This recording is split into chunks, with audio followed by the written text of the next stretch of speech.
बिबान सालायनाय लोगो लोगोनो गं 717 जौ गलाफोरखौ बन्द खालामनाय जागोन। नंगौ, बे समाव तामिलनाडु सरकारनिफ्राय मोनसे गिदिर थिरांथा। तामिलनाडुआव गिबि मन्थ्रिनि बिबान मोननाय लोगो लोगोनो तालापति विजयनि मोनसे गोख्रों एक्शन मुड। थांनाय 10 मे खालाराव गिबि मन्थ्रिनि बिबान आजावदोंमोन तालापति विजयआ। बिबान आजावनाय लोगो लोगोनो बे गिदिर आरो गोख्रों एक्शनखौ लादों तालापति विजयआ। गं 717 जौनि गलाफोरखौ बन्द खालामनो बिथोन होबाय बिबानाव थानाय मावख'गिरिफोरखौ। मैया एबा थांनाय मंगलबार खालि फोसावबाय बे गिदिर थिरांथा। तामिलनाडु सरकारनि बायदिब्ला हादरसायाव गासै गं 4765 टास्माक जौनि गलाफोर दं आरो बेनि गेजेरावनो गं 717 जौनि गलाफोरखौ बन्द खालामनो गोख्रों थिरांथा गोदान सरकारनिफ्राय। आरो बे बिथोनखौ फैगौ सप्तानि गेजेराव जागायगोन होनना मिथिनो मोननाय जादों। तामिलनाडुआव गिबि मन्थ्रिनि बिबान मोननाय लोगो लोगोनो तालापति विजयनि मोनसे गोख्रों एक्शन मुड। थांनाय 10 मे खालाराव गिबि मन्थ्रिनि बिबान आजावदोंमोन तालापति विजयआ। बिबान आजावनाय लोगो लोगोनो बे गिदिर आरो गोख्रों एक्शनखौ लादों तालापति विजयआ।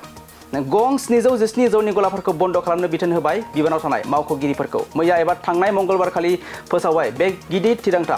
तामिलनाडु सरकारनि बायदिब्ला हादरसायाव गासै गं 4765 टास्माक जौनि गलाफोर दं आरो बेनि गेजेरावनो गं 717 जौनि गलाफोरखौ बन्द खालामनो गोख्रों थिरांथा गोदान सरकारनिफ्राय।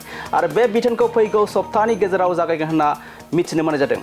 हादरसा सरकारा बन्द खालामनो बिथोन होनाय बायदिब्ला बे 717 जौ गलाफोरनि गेजेराव गं 276 जौ गलाफोरा सिबिग्रा थावनिफोरनि खाथियाव थानायनि थाखाय लोगोसे गं 186 जौ गलाफोरा फरायसालि एबा सोलोंथाइ मिरुनि साखाथियाव थानायनि जाउनाव आरो गं 255 जौनि गलाफोरा बास एबा गारि लाखिग्रा जायगानि खाथियाव थानायनि जाउनाव गोख्रोङै बन्द खालामनो थिरांथा तामिलनाडु सरकारनिफ्राय। नंगौ, बे समाव तामिलनाडु सरकारनिफ्राय मोनसे गिदिर थिरांथा। गिबि मन्थ्रिनि बिबान मोननाय लोगो लोगोनो गोख्रों थिरांथा तालापति विजयनि। हादरसायाव गं 717 जौनि गलाफोरखौ बन्द खालामनायनि गोख्रों थिरांथा।